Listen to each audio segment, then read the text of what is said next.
Welcome back to another episode of Straight Facts. I'm dying tonight. I'm joined tonight by the Don on the terrace. We are looking at the Frenkie de Jong to Manchester United deal. Terms are done. Second bid imminent. We're gonna take a look at Arsenal's business so far and the fact they're looking at placing another bid for another player in Lisandro Martinez, the Ajax defender. Another 30 to 40 million looking to be spent by the Gooners. We're looking at Liverpool. Darwin Núñez in. Mo Salah may be leaving this summer, maybe, but more likely next year. The Dom, and we know he's had a bit of stick from his own fans, and we're going to delve into that later on the show. We're going to take a look at Uri Timber, Christian Eriksen, and a few other transfers. Any questions that you have got, feel free to get them in. But my friend, how are you? I'm good. I just dislike the fact you chose my worst picture on that thumbnail. We're going to have words about that. We're going to need to change that picture either. People deserve this beautiful face, this beautiful face right here, and not the face of that thumbnail. But other than that, I'm happy. Big up to you for having me, and big up everyone in the comment section as well. I'm ready, man. I'm ready. Absolutely. And we'll move on to the Liverpool stuff a little bit later. I kind of said backstage, I want to kind of wait for the audience to arrive and get here and kind of go through that. Because I've been a little bit shocked in how I've seen Arsenal fans Liverpool fans sort of come for you and treat you, but we will move on to that a little bit later. But one of the sort of big breaking stories in the last 24 hours, of course, we had the Man United new sort of CEO Woodward replacement talk about Frenkie de Jong. We already know that personal terms have been agreed or are no problem. For me, I don't do the semantics. That means exactly the same thing as far as I'm concerned. A second bid is coming. Firstly, I wanted to kind of get your take on this because a lot of people I speak to now are like, no, I don't even think it's that good a deal. It's a little bit Paul Pogba-esque. We don't really think he'll deliver. You need sort of an enforcer in the midfield, not a Frenkie de Jong. If this second bid is accepted, how good do you think that business is for Manchester United? I think Frenkie de Jong is definitely a very good midfielder. Is he the answer to Man United's problems? I don't think so. I think you need someone else alongside him. I think he probably thrives with someone else next to him who does all the defensive, dirty work. I think he's a very good player, though. I have no problems with that signing. I think the price tag, certain people saying it's a bit too much, but it's just the market. It's just the current state of the market. The transfers are just costing clubs a whole lot of money. Even if you look at the striker market, for example, it's absolutely congested. Just 2-3 players everyone's after. And when you look at the midfielder market, it's sort of the same because you might have about 10 players that really do want to move around the world and like okay, maybe not around the world, maybe around Europe that want to move, that people know, that people want to get into their clubs to improve them. Frenkie de Jong is definitely one of them. And like I think that definitely takes you a step forward and not a step back. I think the comparisons with Pogba is just semantics, to be honest with you. I don't think there's any comparison there. Pogba, there was a story. He's coming back to United. He was an academy player. Mourinho was there. It was the build-up. It was the hype. I feel like actually, because of the Pogba situation and the Mourinho stuff, Man United fans now are much more reserved because they've been through all that stuff. And now they're a little bit like, okay, Frenkie de Jong is a very good midfielder, but we're not going to get ahead of ourselves. Some of them do get ahead of themselves, but that happens. It's football. It's football fans. But I think it's a great signing. The one thing I do question, though, is, and this is a question I want to ask you as well, is do you think Erik ten Hag is reaching into that Ajax thing a little bit too much, just going to the stuff he knows? Timber, de Jong, what's his name? Donny van de Beek. I think you're linked to Anthony as well. I think, look, I understand that take. The answer, I suppose, is a cross between yes and no. Do I want the whole Ajax squad? No, I don't. Like we were linked to Sebastian Haller. I don't want that as an example. But at the same time, I think Man United are not just hiring a new manager to take over from a previous successful reign. We're hiring a manager, and we're doing a lot what FSG did with Klopp. We're going to be what the club are saying is they're going to take the ideology and the philosophy and the style, the player profile and talent ID, and they're going to instill that into the club, and they're going to make it last beyond Erik ten Hag. So there's an element of me that thinks, well, if you want to integrate that style, that culture, those behaviors quickly, you bring in 2 or 3 players that have already played for the manager to really give him that kind of that sort of jab in the arm. Now, of course, Jurgen Klopp didn't necessarily do that. It wasn't like he went out and signed 4 or 5 players from Borussia Dortmund to bring that alive. But equally, one of the main guys we went for first, but it just, you sons of guns beat us to him, was Darwin Núñez, and he had nothing to do with Ajax as an example. You know, ironically, we are looking at Eriksen. Eriksen does also have those Ajax connections. There are a few there, but I think he has a very, very specific way of trying to play. And I'll be honest with you, if Pep Guardiola could have taken Xavi and Iniesta with him and Messi from Barcelona to all these clubs, he would have probably done exactly the same thing. So I'm not against it. But there's a great super chat here though that says, I need some advice. My mate has a habit of going for girls who are not interested. Now he wants to spend tons of money on this girl who clearly states she's not interested. What should he do? Is he desperate? So this is how I'm going to answer this question. Great super chat, by the way. Brilliant banter. This is the answer. So I'm telling you what this girl is doing because it's been exposed. She puts on Facebook how much she loves her current boyfriend. She posts pictures of them and all, but I've seen the DMs. Privately, she's telling your friend, I actually want you. She's just waiting for the right time to end it, and then she's going to jump ship. You know, Instagram lives, you know, people that look like got great lives on Insta, you know, couples, you know, there's couples at parties or on Facebook, everyone goes, oh my God, I want to be just like that couple. They're the most unhappiest people, generally speaking. So tell your friend it's going to be okay. She is going to leave her boyfriend and she is actually interested. She just doesn't want to put it on the internet because it's fake. So there we go. That's what I would say to. But listen, I agree. And look, the news is varied this afternoon on this. You've got Fabrizio has said a second bid is being discussed internally.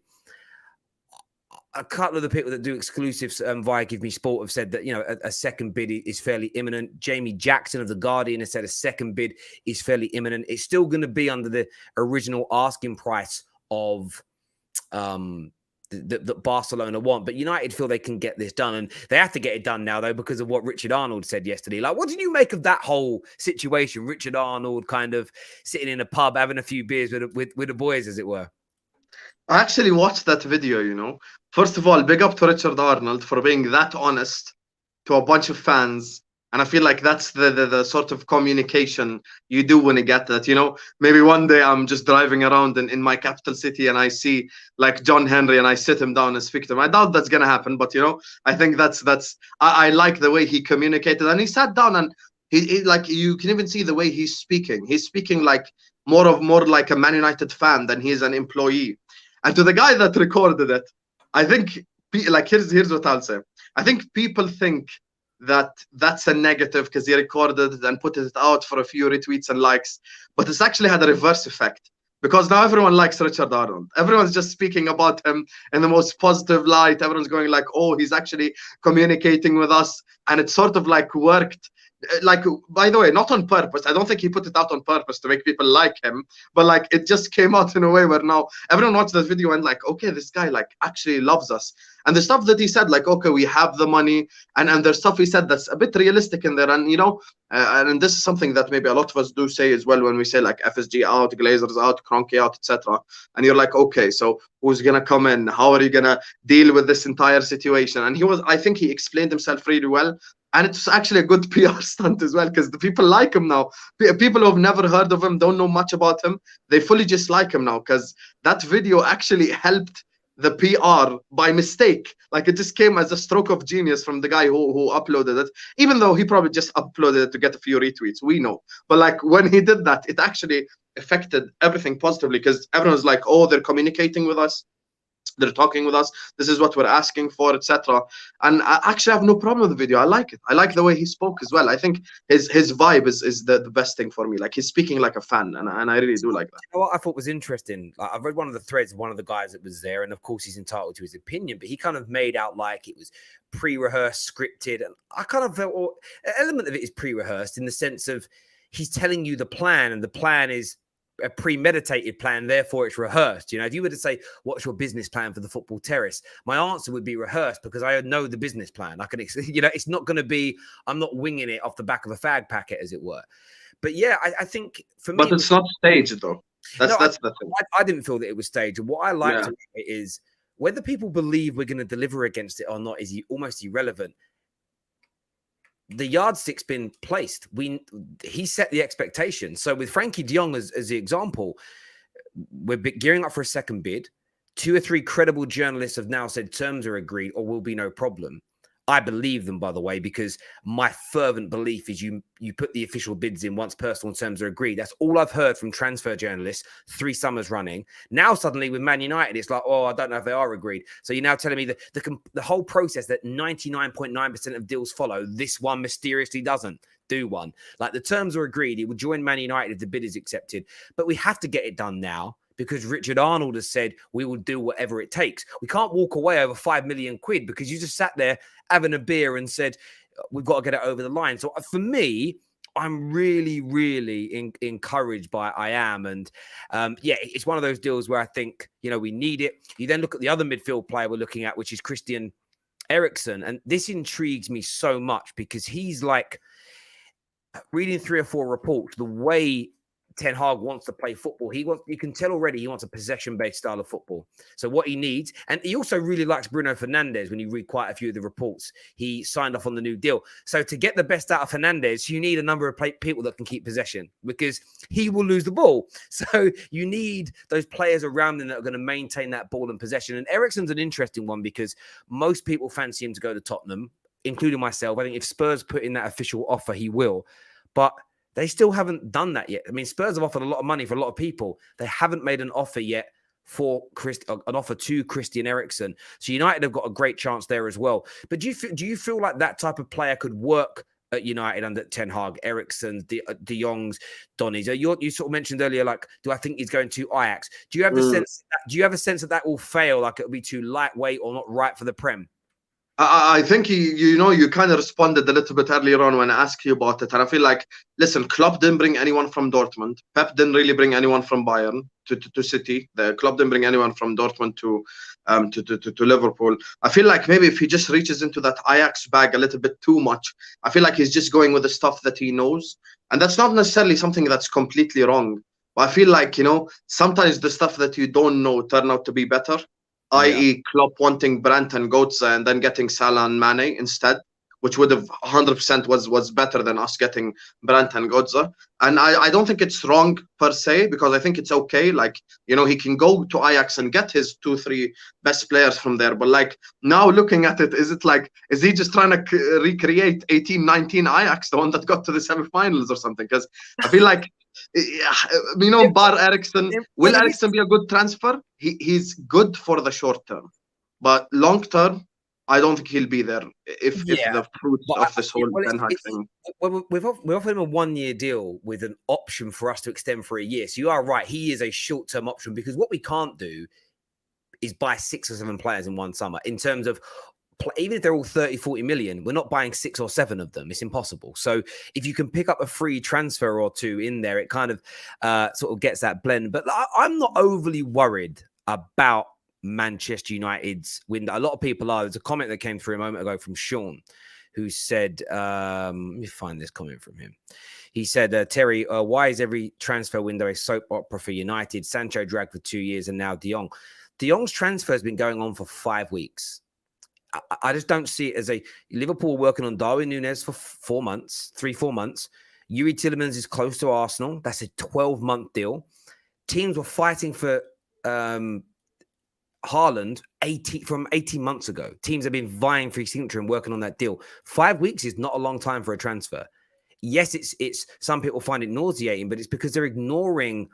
Like, what's really interesting is everybody was like, oh, well, as soon as Barca's finances are sorted, the deal's off. Like, why are you ignoring every single Spanish-based journalist who's been, since before Man United's link, have said the board don't want him anymore? They've been thinking about selling him for a while. They want to do this Gavi Pedri thing. It's not even a dig at Frenkie. And I think Xavi won't start him as well, by the way. Yeah, it just is what it is. So I'm really confident in it. I'm just sort of like, let's just let a manager build in the way in which he wants. What I will say back to you though about you not getting the players that Klopp wanted when he wanted Brand and Götze. Maybe you'd have won more leagues. Maybe you'd have won more because you've only won 2 major trophies. Do you know what I mean? Like, it's not been that successful at Liverpool. Like maybe. Perfect. Brandt and Godze like Mane and Salah. Brandt and Godze actually dropped off after that year as well. But it is what it is. And the thing is with Frenkie as well, there's another domino that might play its way into this whole situation. I think Xavi has been saying that he would prefer a midfielder like Bernardo Silva. And Bernardo Silva has actually possibly trying to leave Manchester City. So maybe if you do see Bernardo head to Barcelona, that of course empties the way for Frenkie to go the other way to Man United. And I think that's possibly, like, there's always these domino effects in the transfer market, or like one guy comes and the other guy leaves, etc. That could be one of them as well. Well, this is it. I mean, that story that you just said there is about three different Spanish outlets today have run the same story, that Bernardo Silva only happens if Frenkie de Jong leaves. So it's just that Barca are trying to get as much money as possible. Of course they are. They're working on their own deals at the same time. This is why it's not a clean cut, just buy and go. There's a number of deals that piggyback on the back of this, and I just think people have got to relax. The second bid's going to go in. I've got a feeling the second bid might get accepted. And if it goes in sort of Monday, Tuesday, we can see this one done and out the way. And then United will really pick up pace. Because one thing I like is that we don't want to, we're doing a little bit. One thing that Liverpool did get right with Klopp, and Klopp really pushed this hard, was if we don't get a number one target in that area, we might just move on to a different position on the pitch and get a number one target there and wait. We didn't get Darwin Núñez, and it's like, well, we'll move on to other areas then, because I'd rather have three of my number one targets in and a couple of, and makeshifts, and then wait for my number one targets in a year. The reason with Henry's the £1 billion at our club is because we've ended up spending 40-50 million pounds on players that managers didn't want. Some of the players we've signed weren't even on like the list provided by the scouting team. It was like, oh, this guy, we've been offered this guy for 50 million by an agent. Let's get him. Well, we haven't scouted him. He's not on our profile list. He's not here. Yeah, but he's available. That for me is what we've got to get more away from, rather than. So when people are saying things like, oh, but we're spending big money, giving him big wages, that wasn't the problem. The problem was Alexis Sanchez literally saying no to us, and then we're going, right, we'll double the wages City are offering. Oh, okay, then. That's not what we're doing with Frenkie. That's not what we're doing with De Jong. If De Jong was leaving Barca, had agreed to join PSG, and we tripled the salary they offered him, I'd be pissed off, because that's not a player that wants to come and play for you. But of course, it's always got to be spun as a negative about Manchester United. It always does. But there we go. Viewers, do me a big favor and smash the like button for us. We're on 400 likes already on Facebook, which is amazing. Just under 300 on YouTube as well. If you're watching on Twitch, big up yourselves. Of course, joined tonight by the Don himself, Prime here. Says 100% facts, Terry. People dramatize everything related to United. Glory, Man United. I haven't been around for a while. The rivals must be getting too carried away talking shit. Back to control, you trolls, and keep you in check. Man like Prime is here. That isn't Latimer's Prime. That's this guy. Honestly, this guy I see him on a lot of chat rooms, on a lot of channels. And every time he makes a comment, the likes he gets is crazy. He's obviously very popular amongst the viewers of the Terrace and other channels. So big up yourself. Ash here says, Terry, excellent platform. Shout out from Jamaica. These Man United transfer windows for years have taken a toll on me mentally and psychologically. Bro, I just have fun with them. I have to say, I love the transfer window. I call it the Vatican. It's Vatican City within Rome. It's an isolated element of football outside of football. I love it. I don't even think about it like football. I honestly think about it as a different world. I absolutely love the hustle and bustle, the toil and throw, the will he, won't he. Honestly, it's my most favorite part of the summer. It really is. Now, we are going to move on to Liverpool in a bit, but there is some news that Spurs fans, I'll get it. Jesus hijack. There's some super chats here saying big up HUSAM and Terry. Apparently, Spurs are in for Jesus. According to DiMarzio, we're under the radar for him. Now, I just want to say, who tweeted Gabriel Jesus to Spurs is on? Me. And not because I know more than anybody else, but because it's already been confirmed by a number of credible journalists that he's on the transfer list of Spurs. Now, 2 or 3 journalists on Thursday night, Friday morning stated the Arsenal deal was done. The Arsenal deal would happen. I would be very, very shocked. I have seen, DiMarzio's story, I'll read it out, says Arsenal are currently are ready to do anything to sign Gabriel Jesus from Man City. Tottenham are also interested in the Brazilian. So there's an interest from Tottenham. There's always been an interest from Tottenham, but they're working on other priorities first. As it stands right now, I'd be very, very shocked if Spurs were to take Gabriel Jesus away from Arsenal. That's just my take. But they are there. And if Arsenal, and remember, if the deal was to fall through with Arsenal and Gabriel Jesus, would I be surprised to see him in a Spurs shirt? No. I mean, Spurs are also looking at a £90 million offer for Lisandro Martinez. I get this feeling that Conte is trying to do a bit of a he had Lautaro and Lukaku playing off of each other in Inter. I get this feeling he might be trying to do that. But when you look at Arsenal's business, what do you make of it? Because obviously Arsenal fans are very happy. With Vieira coming in, Tielemans looks like it's going to be done very soon. Gabriel Jesus reported from being very close to a done deal, depending upon the journalists from certain parts of the world. They're very happy with their business. Like, what do you make of it as a rival watching? I think, first of all, Arsenal I completely agree with you. Voice crack there unnecessarily. I completely agree with you on the Arsenal stuff. I think they should be excited as well. They should be happy because I think they're actually signing smart players as well. I think the Fabio Vieira signing as well is a good one. He's a player in midfield. Maybe when you look at Arsenal, that's not necessarily the first position you think they need improving in, but it's good they've gotten that improvement. And remember as well, next year they do have Europa League as well, which is extra fixtures every single week, because you do expect them to get to the round of 32, round of 16, quarterfinals, if they carry on as well. So that's going to be another competition they have to worry about. Now, when it comes to Jesus, even though Tottenham Hotspur are the more attractive club, but we're not going to go there. I think even though Tottenham Hotspur are the more attractive club, I think Arsenal offer Jesus a starting role. And I think that makes a difference for me. Because Jesus is still a young player. It's a World Cup year, so he needs to play football. He can't, because even when you look at the other players, Firmino is not really a starter for Liverpool anymore. So this is Jesus is capable, is like sort of a chance to just capitalize on the moment. And with Arsenal, I know they do not have Champions League football. And I know that's maybe a deterrent sometimes when you go to clubs, but you have to look at relationships as well, because relationships in football do matter. And, obviously his relationship with Arteta, the fact that he will be starting week in, week out, if Jesus is there, he will be starting because he's better than everyone else at Arsenal. So whether he plays on the wing, whether he plays as a striker, whether he plays right wing, I think that's definitely a positive one. Now, if he signs for Spurs, I actually do not know what they do with him, to be honest with you. I actually do not know, because the only way maybe sort of I look at it in a way that it might work is maybe they play Son and Kane together up front, and they play Kulusevski and Jesus on either wing, or it's a Kane Jesus thing up front with Son on the other wing. That could be a possibility, but I think Jesus to Spurs is a lot more risky, and there's many more ifs involved with it because of his place in the starting team. But with Arsenal, I feel like he's actually just guaranteed to start. Like, who's going to start ahead of him? Nketiah, I know he just got the number 14, but that does not mean he's going to start ahead of him. So Jesus is probably a guaranteed starter at Arsenal, and I think he'd probably do well there as well. So he'd be allowed to express himself a little bit more. It's funny with Jesus, I actually spoke to a City fan.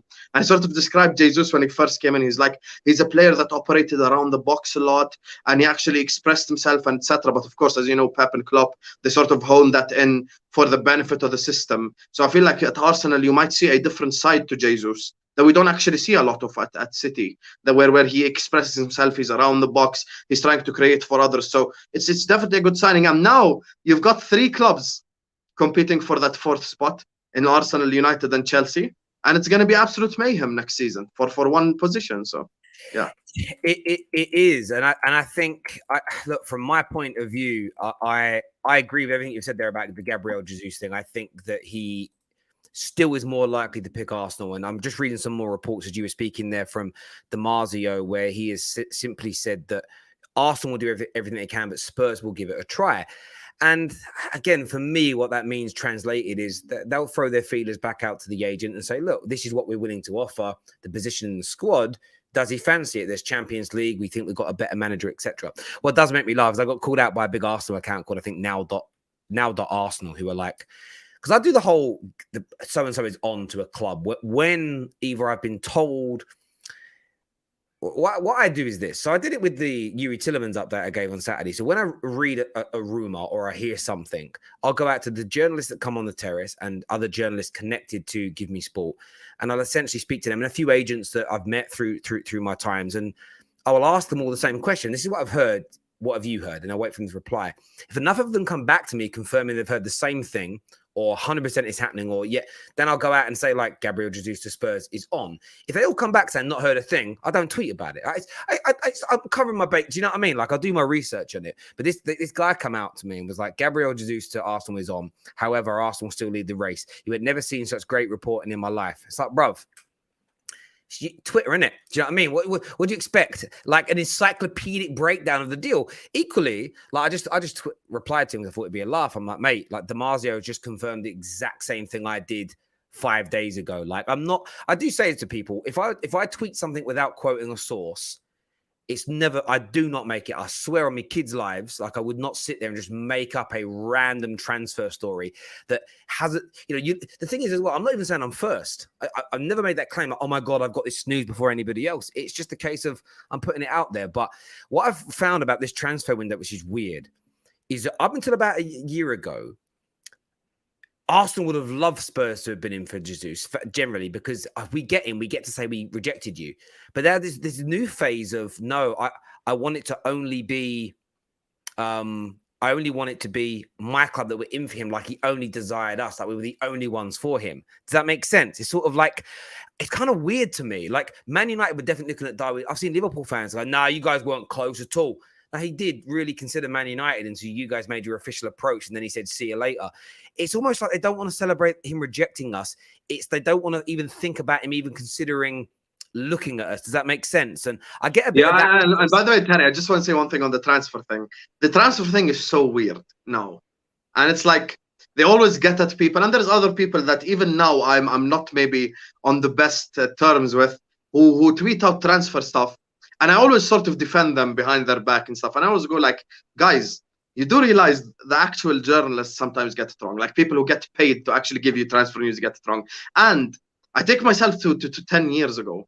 I remember in the summer of 2015, it was, I think, when we sold Suarez and we got that Suarez money. I think, genuinely speaking, no BS, we were probably like linked to about 30 players that summer transfer window. I genuinely woke up every single day and I was linked to someone else. And I remember, of course, I didn't have YouTube back then, none of you knew who I was.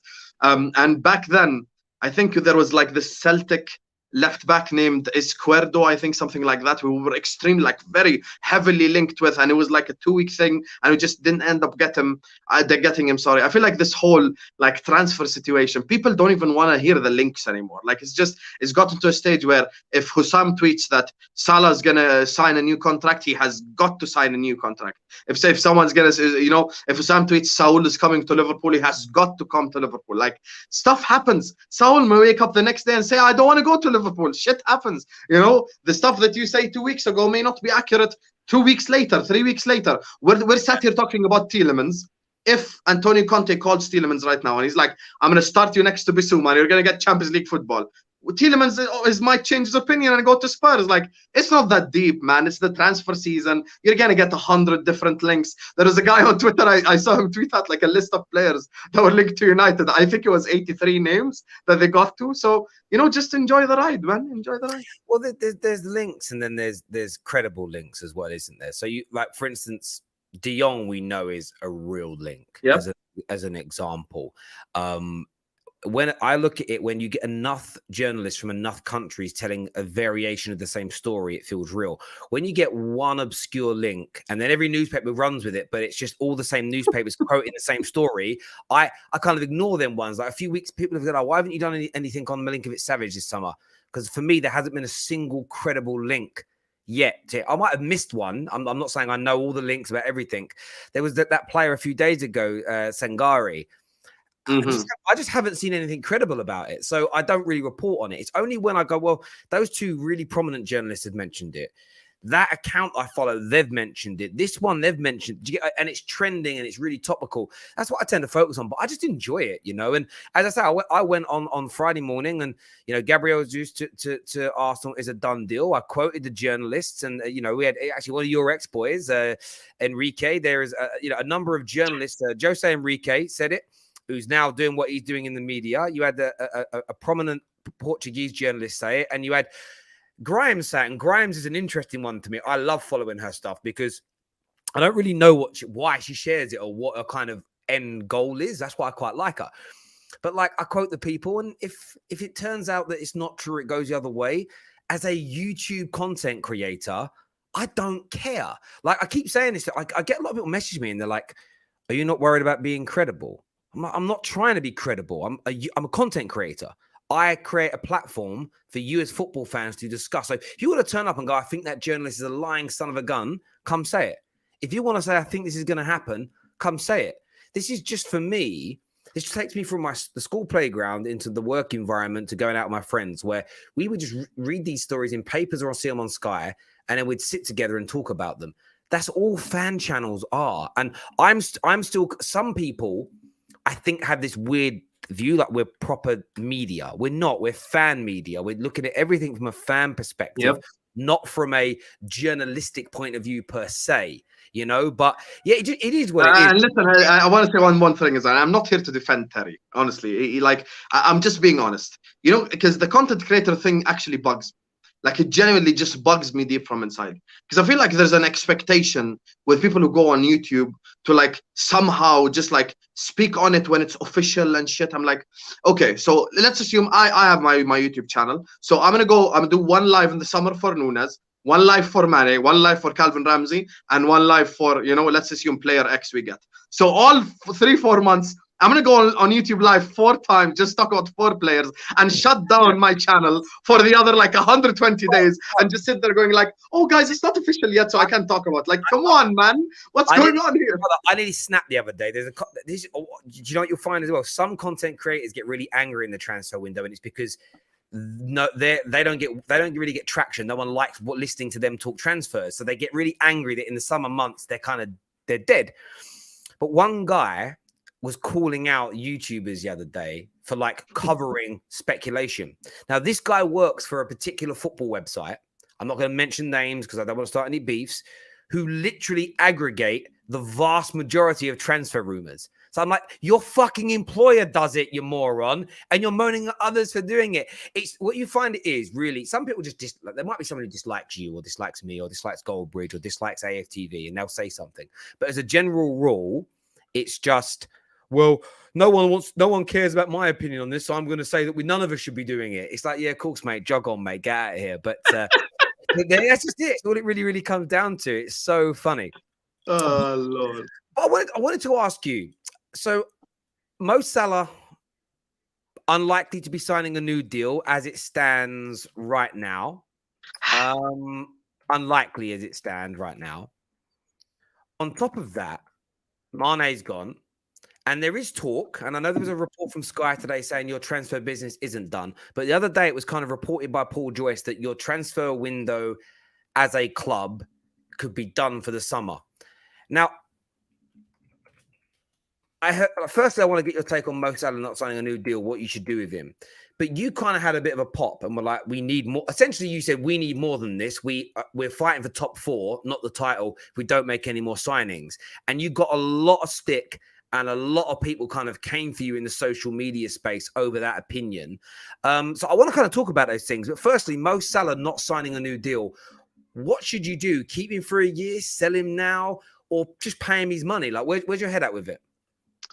I think we need to pay him the money. And I think, like, this is the thing for me. Like, and I feel like, see, the problem is, I know you want to talk specifically about Mo Salah, but the problem is, Terry, everything's like connected with each other. So I can't just talk about him because it's like all the things together. And I feel like the issue is with this Mo Salah thing is as follows. People think that just because Klopp is this miracle worker of a manager and he's incredible, etc., that he can just take any Tom, Dick, and Harry, put him on the right wing, and he's going to get those numbers. That is, of course, due to what Klopp has done, but it's also due to the qualities of Mo Salah and how much he's worked hard on himself and how he's trained hard on himself, etc. There was an interesting tweet that I read actually just before going live, funnily enough, on the same situation. And of course, like, it's actually looking at maybe a more satire look at this whole conversation. I'm gonna just read you out the tweet, and you're immediately gonna get the point. If Diaz, 25 years old, and Jota, 25 years old, become superstars and top 5 forwards in the world in the coming 4 years, Liverpool Football Club will either sell them or let them go for free, as the wage structure will not allow extension of their contracts. Let's hope they are good, but not very good, so we can keep them. I feel like there's certain players, like in world football. Mo Salah is a top 5 player in the world. He's been a top 5 player in the world possibly since he's arrived. He's been in the top 5 list. The issue is, when you are at a win now state, and this is the thing that I try to drill into a lot of people's heads and they don't get it. When you're at a win now state, Liverpool Football Club is not Liverpool FC of 17-18. It's not Liverpool FC of 16-17. Back then, the objective was get top 4. Because the objective was get top 4, you can afford inconsistencies, you can afford players improving, you can afford a whole lot of stuff. Now your competition is Manchester City, you need consistency, you need etc. Mo Salah's replacement needs to be someone who's going to give you basically 40 plus GA and be consistent and be available and ask for 100k a week. Now, you know where that exists? Cuckoo Island. That's where it exists, where people just have zero logic whatsoever. The Mo Salah's replacement is going to have to be a tier 1 player. Tier 1 players ask for tier 1 money. That's just how life works. And you know what's the benefit of this wage structure thing? And I'll shout out someone from the terrace as well, Tom Little, because he did point this out. A lot of the players that you guys think are going to go knock on Klopp's door asking for more money have all extended either a year ago or 2 years ago. So by the time they're 33, 34, there's no way they're going to knock on Klopp's door asking for 300k, 350k. And now the worst part of this Mo Salah thing is as follows. And I warned people about this, and I will continue to warn people about this. The PR spins are starting. Now Salah is being reported as the bad guy in the media. Now he's the bad guy. Oh, we tried our best to extend Mo Salah's contract, even though we don't want to smash the wage structure. The wage structure works 4 years ago. Now you have to come with the times. Mo Salah is someone who's been consistent in 5 years, 3 golden boots, and the 2 times he didn't win the golden boot, he was 1 goal away. 2 times PFA Player of the Year. He's almost been available throughout the whole time. Never kicked up a fuss. You've never heard any stories off the pitch. The minimum you can do is go like, if I was in charge, what I'd do? Hi, Mo Salah, you want to extend? Yes, I want to extend. How much you want? Okay, boom, signature. That's it. Because no one in his right mind can knock at Klopp's door and ask for similar money, given the contributions. And plus, I know I've gone on a bit of a rant, but let me say it anyway. And plus, Karim Benzema just had his best ever season, age 34. Robert Lewandowski just had his best season, age 35. Sports science, people taking the sport seriously, footballers now taking care of their bodies, is the reason why when players hit 30 now, it's no longer a drop-off. You don't have to drop off when you hit 30. Benzema's about to win the Ballon d'Or age 34. He's just peaked in football at age 34. Mo Salah's goal-scoring ability and his physical attributes and his smart positioning, because he scores a lot of goals based on his positioning, would allow him to get 20-plus Premier League goals for the next 3-4 years easily. Whilst I cannot go spend that money on a Rafinha, wait for him to develop for a year and a half, or an Antony, or etc. By that time, Van Dijk, Alisson, Fabinho, Thiago, and all these guys are a year and a half older, and they're starting to regress and etc. So it's just a cycle of we want to cook the perfect meal, but every time we go into a season, you give me one missing ingredient. Or you can make a chocolate cake. This time, I'm not going to give you a chocolate. Next year, I'm not going to give you the flour. The year after that, I'm not going to give you the eggs. The year after that, I'm not going to make you an oven, make it using a flame from a lighter. It's just how it goes, man. It's just every single time we're trying to cook up a perfect meal, we get one little thing that fucks the whole thing up, man. And this is one of them. This is one of a few things. This summer has been the worst one, by the way. Just saying. Well, I would say this about it. I get where you're coming from. And I remember Grizz Khan kind of messaged me to reply to a tweet of mine where I think I sort of said about, I think it was about Mane, it might have been about Salah, one of the two, where I was like, well, essentially, you guys all season have been fighting for either one of these guys at some point to be the Ballon d'Or. So you're saying they're the best player in the world. So they're going to ask for the best money in the world. It's a prerequisite. And I get the super chat here from Dean that says we have the second highest wage bill. It's not about how high your wage bill is. It's about the next level that you go to. If you believe you've got the best team in the world and some of the best players in the world, they're going to, at some point, they're going to demand to be paid like the highest paid players in the world and some of the best players in the world. If you get rid of Salah this summer and you bring in Rafinha, obviously Darwin Núñez has come in, these players might go on to be, they might go on to be better than the front three you had before. But football, it's so hard to do. Like Barcelona haven't replaced Xavi and Iniesta yet. Man United still haven't replaced Gary fucking Neville. Like legitimately, he retired in like 2010. So there is no guarantee that the next players come in, pick up where those guys left off. So if, for instance, Mane and Salah go and the people that come in for them are very good, but just not quite at that level, it might not be a case of, 2 years we don't really win much and then they come good, same level, and we start winning again. You may not win. They may be flops. Yep. I'm not saying that, at least with Mane and Salah for the next 2 or 3 years, you can get real bona fide performances out of them. And I know it's a risk of paying them 350, 400,000 pounds a week each. But there's also that risk of going backwards. And as you say, you're not going to fall off and suddenly come 8th or 9th. That's stupidity. But could you fall into a top 4 race if the new signings aren't scoring as much, aren't as clutch, aren't winning you as many games? Well, by sheer definition, yes. So I understand at the very least the concern. What I was a little bit shocked about, though, is that the level of crap you got just for expressing how concerned you were. That's all you did was say, I'm worried.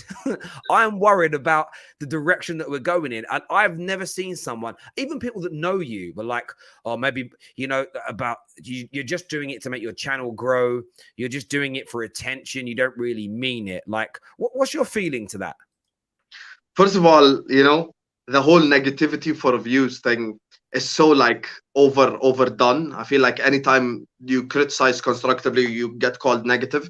The best numbers I've ever done on the channel was when I was extremely positive actually in the run, and I came on this channel itself, the Football Terrace, and I said we're going to win the Prem, we're going to win the Champs. Terry can tell you as well. I said that I was extremely positive for the run. I did the best numbers.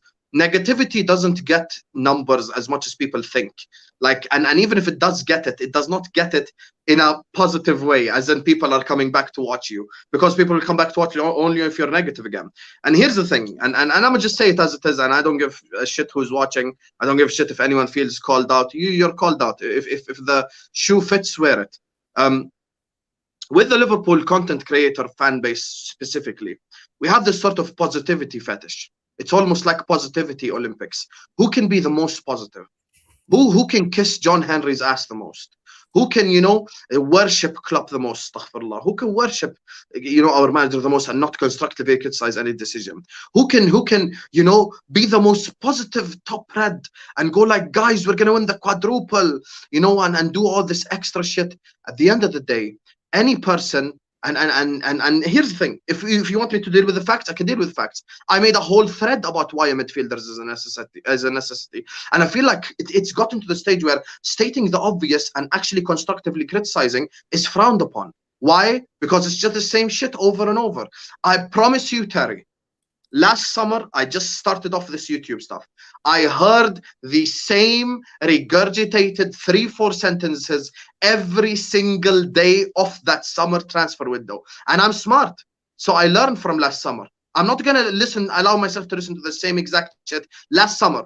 Trust FSG, trust Klopp. Do you know better, or does the transfer committee know better? Oh, wait till the end of the window. I know we've just signed Konate. Wait till the end of the window. Yes, Paul Joyce has reported we're not going to sign anyone, but wait till the end of the window. I feel like it's just square pegs in round holes, and it's almost like, okay, you're going to create me the perfect cake, but every single time I'm going to take away something. And by the way, this next summer thing, they can keep rinsing that forever. And no one calls it out. And a lot of people, when they come to my channel, Terry, I promise you I'm not making this up. I'm not doing self-promotion here. I'm just being honest. They come to me and they say, Hussam, the reason why we watch your stuff is because you're real, you're raw. You just say it as it is. You're objective about the club. You don't just sit there and go like, Henderson was good in 1920, so I'm going to count him as a good option now. Firmino was good when he had a man bun in 1718, so I'm going to count him as a good option now. You have to look at stuff in the prism, in the context of 2022. We just finished 1 point behind Manchester City. In order to bridge that gap and not look behind us at the likes of Spurs, in order to bridge that gap, you need to spend money in the position that you need improving in. Anyone who has watched Liverpool for 5 games this season, 2 games, 3 games, will tell you the position that needs improving is in midfield. That's the glaring weakness in the team. You cannot keep telling me next season. And the reason why, the next season thing is even worse than people think. Jude Bellingham is not the be all and end all. And this is my problem, Terry. It's this sheepish mentality of just following people. Like, it's like, man, like, yes, shepherd, guide me to my opinion. They can't formulate their own opinions. Like, it's just so annoying. Since when has Jude Bellingham turned into Zinedine Zidane? Since when, like, I woke up one day and Jude Bellingham became Zinedine Zidane of the footballing world, and he's the only improvement on Henderson. Suddenly, in world football, in Europe, the only improvement on Jordan Henderson is a man by the name of Jude Bellingham. Barella isn't an improvement. Paqueta and Vital isn't an improvement. Vitinha, who's just gone to PSG, isn't an improvement. Matheus Nunes isn't an improvement. Plenty of players who will improve. And you know what the problem is with the next summer stuff? And I genuinely, I'm sorry for speaking so much, but I'm speaking from the heart. I'm really passionate about this because I really do want us to win. And I'm sick and tired of the same excuses because people don't understand the depth of stupidity of the bullshit they say, Terry. Terry touched on it. He's from the outside looking in. Outside looking in, you're not emotionally invested. You sort of just get what the people are saying. You have right now Alisson, Van Dijk, Trent, Robertson, Fabinho, Thiago, Mo Salah. These 7 players, if I said they're world class, no one's going to go like, you're crazy. They might argue it, but they won't say they're crazy. So these 7 players are world class in their prime, bar Trent. Trent is the young one. They're all in their prime. Are we going to waste 7 world class players in their prime to wait another season? Do people not understand how risky that is? And just to finally land on this, and like, honestly, I'm just so mad. Like, and I know I've spoken a lot. Let me just give the people the facts. So HUSAM loves to do opinions and etc. But come back in March when you're doing the positive TEDx speeches on YouTube. How about you love everything and the FA Cup is what you dreamed of. Let me just tell people the midfield combinations. Liverpool, this is in the game we dropped, in the points we dropped, games we dropped points in, sorry.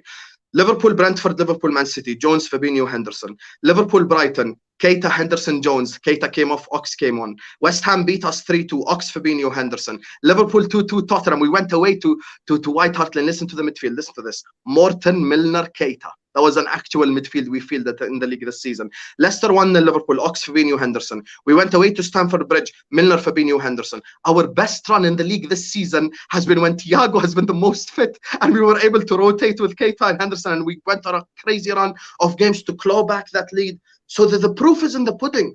HUSAM is not ranting or shouting for no reason. I'm passionate. I want us to win. And the people attacking me, they always preface their statement with like, I know we need a midfielder, but I'm not going to lose my shit. If you're not going to lose your shit when your team is primed to win now, just all they need is just one guy to come in and make a difference. You're never going to lose your shit. You're just going to be on this positivity fetish, positivity Olympics. Oh, I'm in love with him and I feel fine. Let me just sing on YouTube. Like, come on, man, let's be constructive. And this cheapest mentality will just lead us to fighting for top 4 again. Let Salah go this summer. We're fighting for top 4 next season. Like that, we go from title challengers to competing for top 4. Rafinha is going to need a year and a half to develop. Nunes is going to need time, blah, blah, blah. And it's just a cycle. And every time there's an ingredient missing, they're going to tell us next summer, next summer, next summer, next summer. And here we are.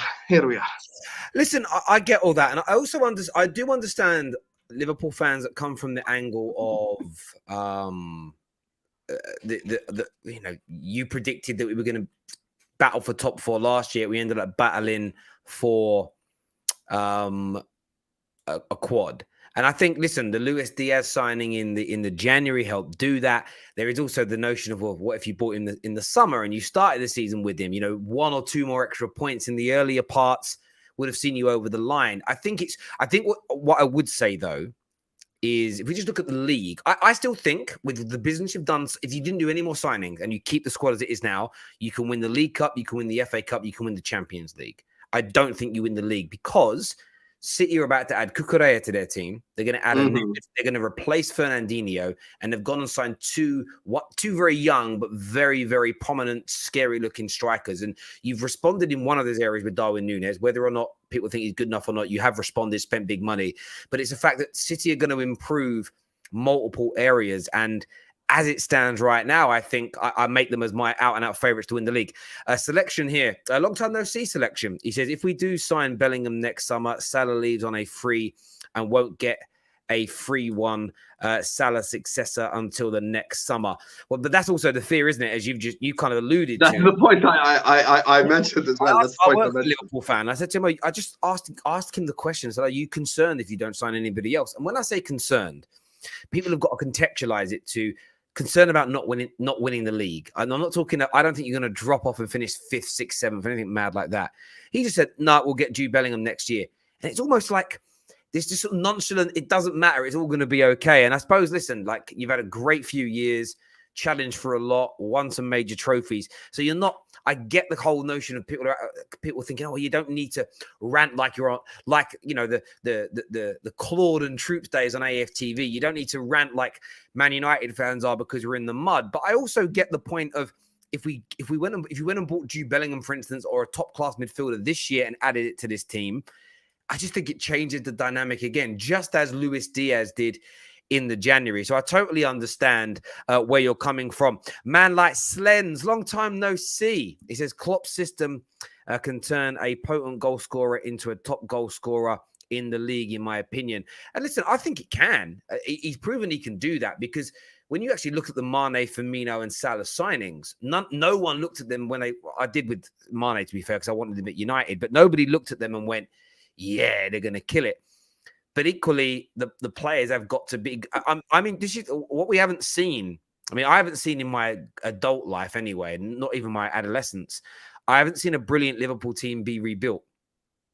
So this is what you're now looking to do, is rebuild elements of your team live and keep competing.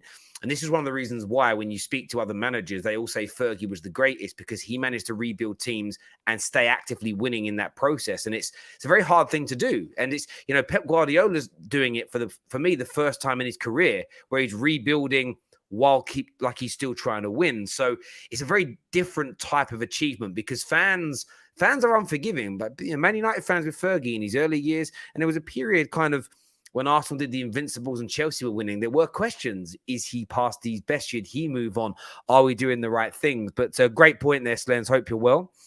Daddy, I'm not, like, let me just say this. I'm not like sort of, Liverpool, of course, does mean more. And by the way, shout out to Selection as well. That's my guy. And Selection has been going on to all these positivity Olympic channels and questioning them as well. So big up to you, Selection, because he knows what's up. He knows the truth.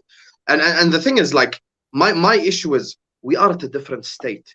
The rebuild is complete. You've got your spine. You've got everything ready. You just need to add one ingredient.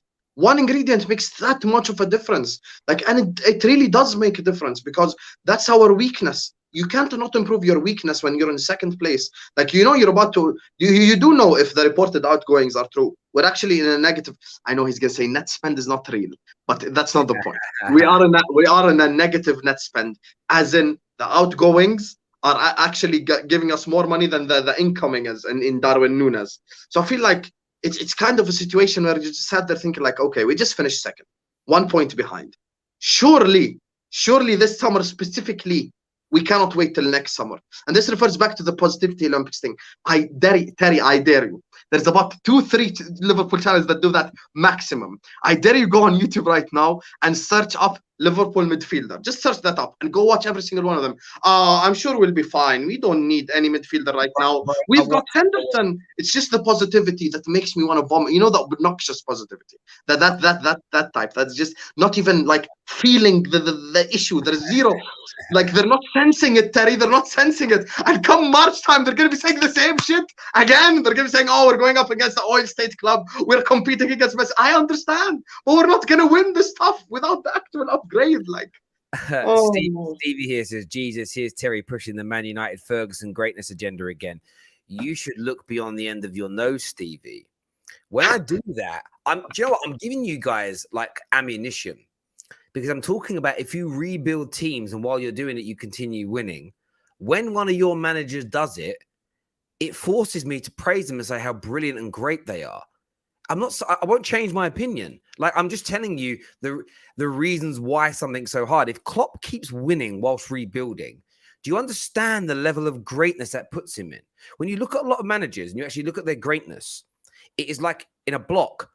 What they do before and after it, like just go and do your own research and find the managers who stay in one place for 6, 7, 8, 9 years, 5, 6 years, win loads, rebuild, win loads again. Go and research how many in the last 100 years have done that. I'm literally giving you the opportunity to praise your manager beyond belief, not put him down. Selection here says, unconsciously, Klopp could be part of the problem. And it's weird how people just think because Klopp has made average players look good means he will continue to do it every time. But I disagree with the Klopp makes average players look good. Klopp bought very good players that were just underrated or not noticed yet by people. The problem you have is that's hard. I remember making this prediction a few years ago. That becomes harder because if I'm at my club and I've got my £35 million rated Sadio Mane Jr. and suddenly Klopp wants him, I'm thinking, hang on, he must be worth a lot more than 30 odd million then because Jurgen Klopp wants him, doesn't he? And Jurgen Klopp spots talent that nobody else can see. So everyone whacks up their premiums. This is just natural and normal. And equally, players are like, well, I want to be paid more. I'm actually surprised Luis Diaz went there for £57,000 a week. That's an absolute steal by Liverpool. It really, really is. Viewers, make sure you're smashing that like button for us. Make sure you're subscribing to the Football Terrace. And turning on that bell notification button as well. Man like Cameron says, Mane, Salah, Diaz, VVD, Robbo, these dudes weren't average. That's my point. I don't think if he could turn average players good, he wouldn't have bought all those. He would have kept what you had before. Like those were the average players. He just bought brilliantly. And I do, yeah, it is. And if you can just sign average players, why spend 75 million on Darwin Núñez? You should have just gone and got yourself Chris Wood and made 64 million. 75 million euros. Sorry, million euros.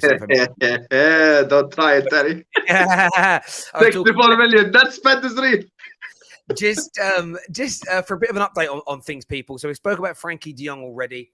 Manchester United are readying a second bid. Personal terms, as we know, have been agreed. Bit of an overview on Arsenal as well. We spoke Christian. As we keep it on Man United, Christian Eriksen was spoken about how he is considering the Manchester United offer has accepted parts. He's still considering the rest. Spurs are still yet to make an official offer to Eriksen. So reports have come out a little prematurely that he's rejected Man United. He hasn't rejected anybody yet because not everybody's made the offers. So he's not going to start throwing deals off the table and then the ones he's waiting for don't come in. Footballers don't tend to do that. Least of all the offers from the Premier League. We will go into the Urian Timber stuff in a little bit, which I want to talk about. On top of that, we have spoke Arsenal. So Arsenal are readying a bid, it is reported, for Lisandro Martinez. Of course, the young defender from Ajax is wanted by Mikel Arteta, and we already spoke about the level of business they've already done so far with Fabio Vieira coming in, Gabriel Jesus being very close, Yuri Tielemans being very, very close as well. They're chasing Rafinha, but they're after this defender as well. It is reported, actually, HUSAM, that they could end up spending around £200 million this summer at Arsenal Football Club. And you start looking at the players they're in for, and, you know, a lot of credible journalists have said it. I mean, David Ornstein said it. They're trying to get Rafinha. They're trying to get Lisandro Martinez. They're working on Yuri Tielemans as well as Gabriel Jesus after already spending 30, 40 million. Like, they're really going for it, Arsenal, aren't they? They're really trying to do something special this summer. They are. And I think, like, people always, like, fade away from the word pressure. Is there pressure, etc.? I think now with all these signings, these players do have to now deliver. And in my opinion, delivering for Arsenal is either win the Europa League or get to top four. Just get back to Champions League football by hook or by crook, as they say. And I think they're actually doing smart business. There's a tweet as well, like with this Arsenal thing, that sort of shows the versatility of the players they're signing.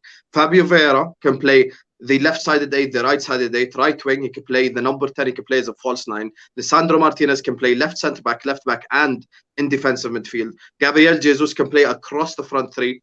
They're also, like, they sort of are creating a dynamic situation where maybe losing one guy doesn't affect you negatively. I'm sure you remember as well, like 2-3 years ago when Aubameyang was out, they really did struggle. Like, they sort of fell off a little bit, and they're like, oh shit, where do we replace the goals? I feel like they're now going with versatility as well. So they're doing a good job of bringing in young players who are hungry, who are versatile, can play 2-3 different positions, technically very good. And I think Arsenal are definitely heading in the right direction. And I think they've had a very strong transfer window. Now it's all about delivery. Because in my opinion, and this is just my opinion, I think City, Liverpool, and Spurs are cemented in the top 4. I don't think they're going to fall off. So I think that the 4th position right there is going to be fought by 3 clubs, and Arsenal is going to be one of them.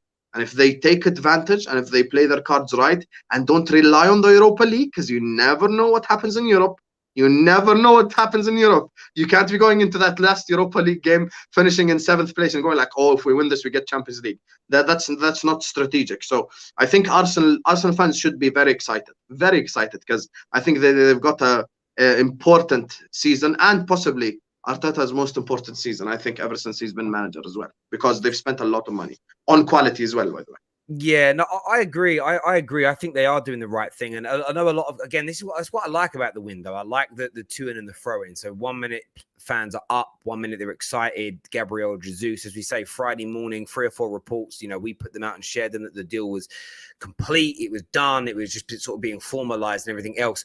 You've now got DiMarzio throwing in the Spurs element again. And there's that element of, I know we're going to try hard, but what if Spurs do something? And you've obviously got Lisandro Martinez, another one that was kind of left field that hadn't really been spoken about to the other day. I think there's a report that's been put out in the Mail at some point today that it's really, really close to happening. And yeah, you just said great versatility. There's good age in there. There's good experience coming in. And of course, they've got to close these deals off. They can't run the risk of, Yuri Tillemans and a few others being on the medical bench, and then big clubs of Champions League football coming in and stealing them. Get them signed off, get them done, get them, sort of ready in the right mindset for pre-season. But if Arsenal come in with 90% of the players that they've been most heavily linked with this summer, suddenly that squad takes it's got a whole new feel to it, a whole new dimension to it. And I'll be honest with you, as a team that's hopefully going to be fighting for one of those top 4 places, because we're not going to be fighting for the title, that's for sure.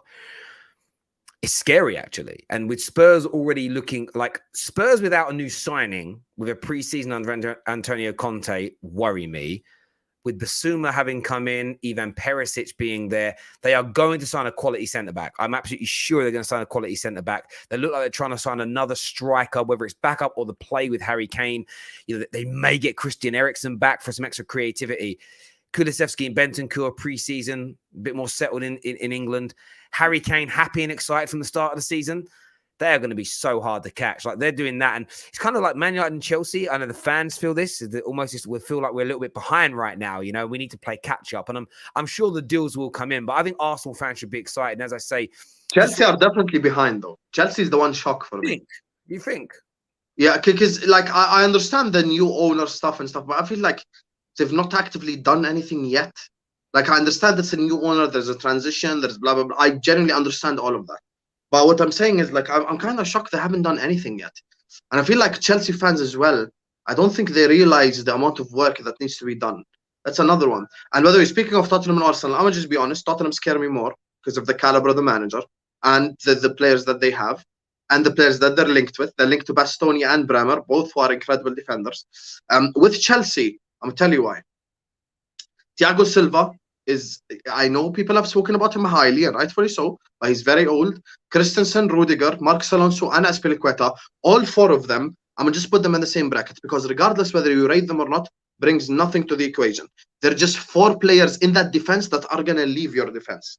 So now automatically you're going to need depth, because your depth has just turned into Reece James, Chilwell, Thiago Silva, and Chalobah. That's it. Those 4 players are the players you have. So now they're going to need sign players in there. Kante and Jorginho, as per the Chelsea fans as well, are regressing. Kovacic has been their best midfielder. He's injury prone. And I'm just saying the facts. I'm not saying, like, I feel like it's not that opinionated. They don't have a forward that can score a goal, which is an issue as well. Chelsea are actually way more in a transition maybe than a lot of people make out. People look at Spurs and Arsenal and United as clubs in transition. I think you can easily just drag Chelsea into that, because there's so much uncertainty going on.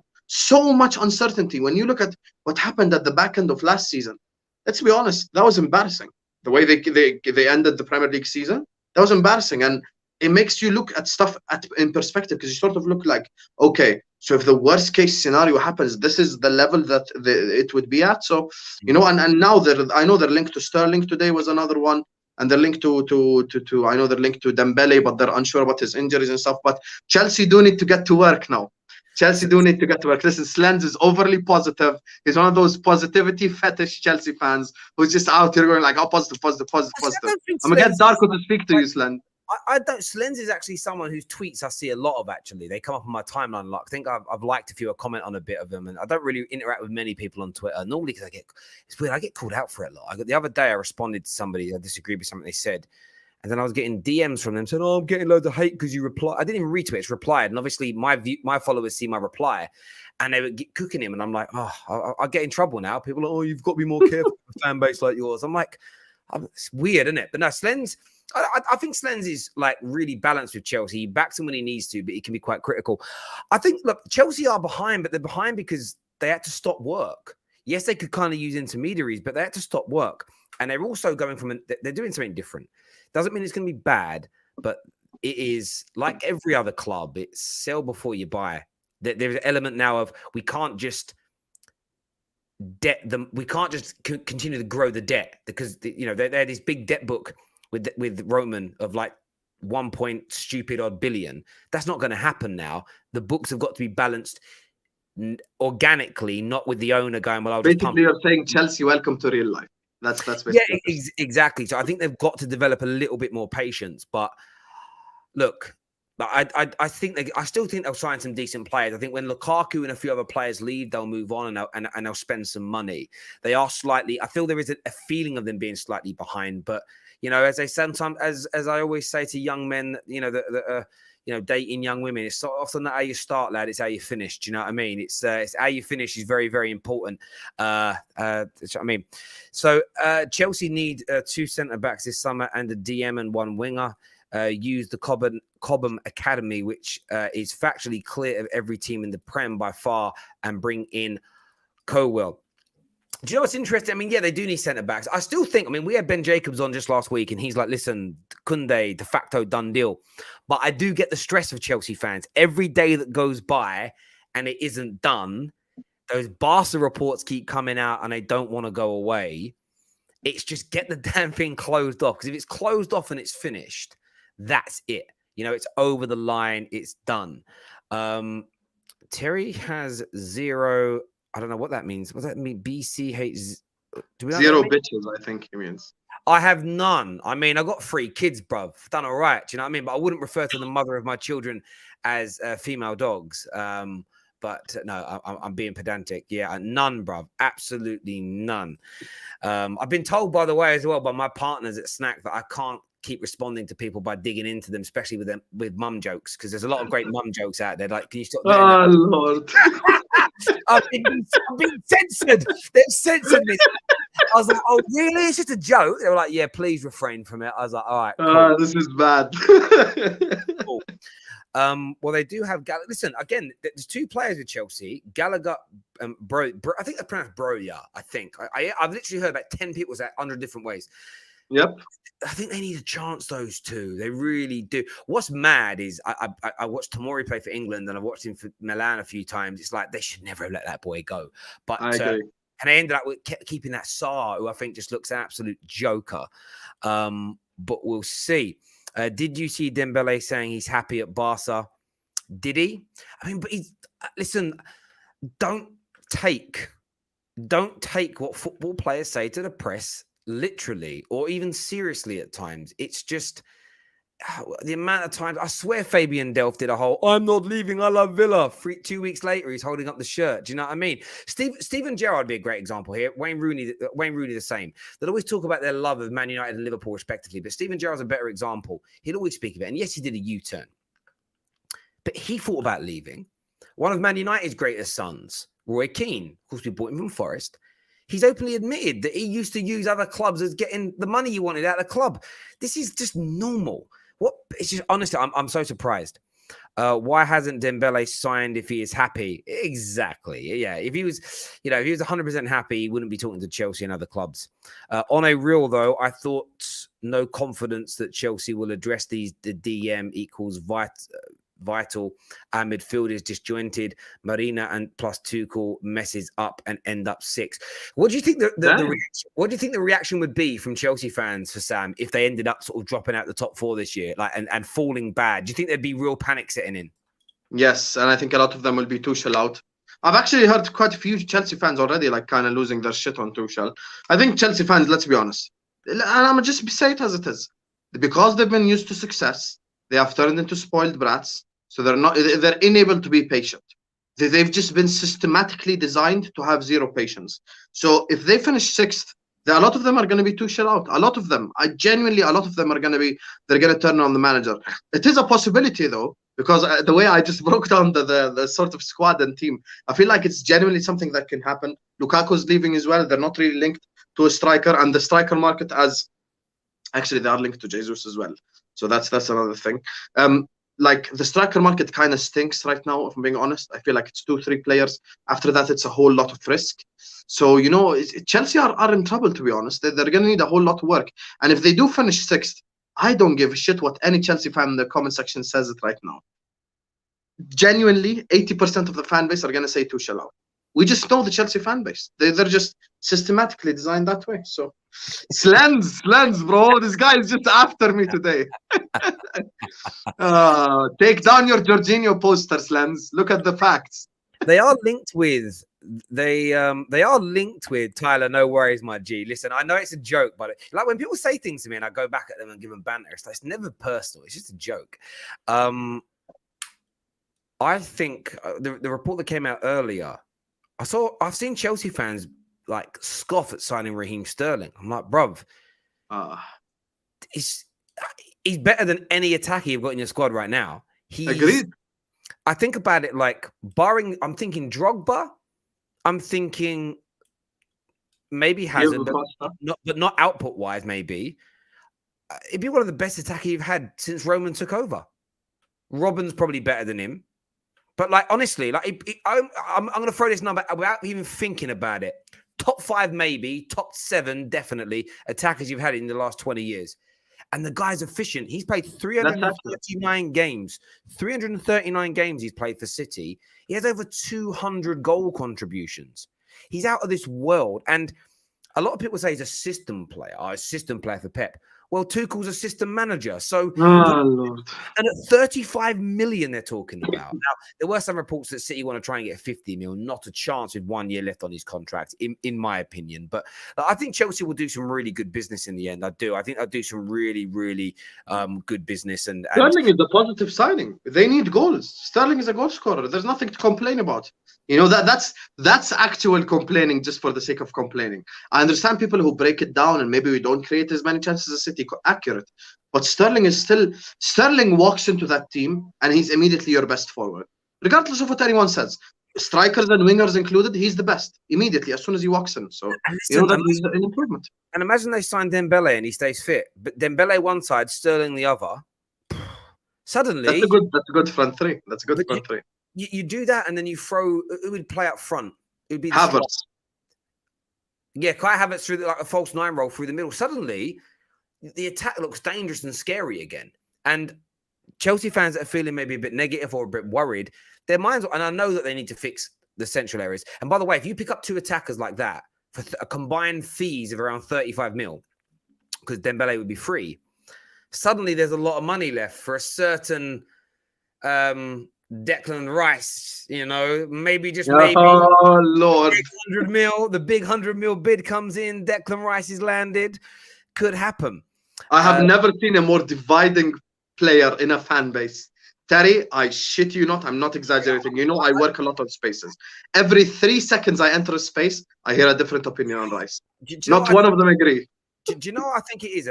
I'll be really blunt about players like Rice, players like Harry Kane, and whatever else. I do think some people.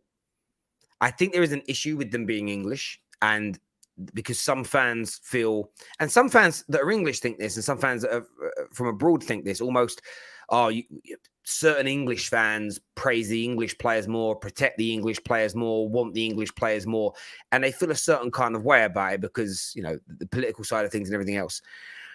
And and how I feel this happens is when you say things like the Premier League is too fast and powerful. People they interpret that as what are you saying? English people are faster and quicker and stronger than European people or Chinese people or Argentinian people. It's like no, I think 70% of the league is foreign. It's not about English versus the rest of the world. It's the style of football the league plays, which is predominantly created by our foreign players anyway, right? I just think people get too bogged down with the passports of people. I really, really do think that if Declan Rice was Portuguese, but everything else that was said about him, the price, who he plays for, what he's done, the academy, there'd be a very different feeling towards him. When Conor Gallagher comes back at Chelsea and starts playing, you'll see the same thing start to happen there as well, in my opinion. It's kind of a weird one for me. Sits a bit weird. It's gonna need some time though, as well. Yeah, it could very well do. Zane here says, Hassan, if Klopp wins nothing next season, finishes behind Spurs, is SFG to blame or Klopp? Plus another early prediction, Stevie G to get sacked by Villa. So yeah, if you finish behind Spurs this season and win nothing, is that Klopp or FSG? That's a combination. But, Klopp will be massively to blame as well. And I've come on the terrace and criticized Klopp before. Listen, I'm always objective. I say it as it is. And I just say, honestly, what I think. And if we do finish in third place behind Spurs and win nothing, then we're going to have a whole lot of conversations next summer. So, let's just say it that way. Salim here, thank you very much for everybody that super chatted tonight. He says, do not assume that Klopp's system makes every player turn into a good goal scorer. If a player can't keep his shot conversion rate higher than 16%, only one player did at Liverpool, 2 players in the Premier League. Oh, yeah, listen, Klopp can't turn... Listen, the fallacy that Klopp turns every player into a brilliant player is wrong. Otherwise, Minamino would be looking world-class, wouldn't he? Divock Origi would be... You wouldn't be buying Darwin Núñez. You'd be keeping Origi. Like, I get... Dejan Lovren. Yeah, like, all managers are flawed. They're humans. They make mistakes. Like, the greatest make mistakes, lose games, buy dud players. It's just the nature of the beast. But there we go.